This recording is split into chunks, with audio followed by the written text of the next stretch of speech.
নমস্কার বন্ধুরা, আজ আমরা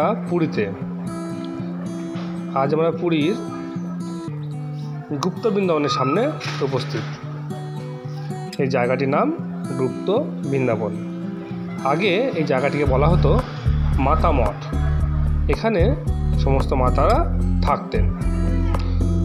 লোকমুখে শোনা যায় কোনো এক সময় শ্রী চৈতন্যদেব এখানে এসেছিলেন এবং শ্রী চৈতন্যদেবকে দেখে এখানকার মাতারা বলেছিলেন, আমাদের রাধারানী।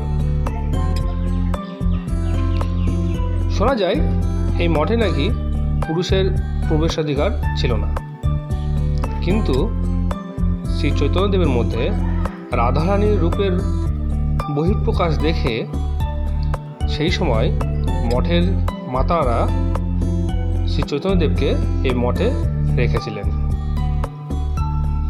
তাই এই জায়গাটার নাম গুপ্ত বৃন্দাবন।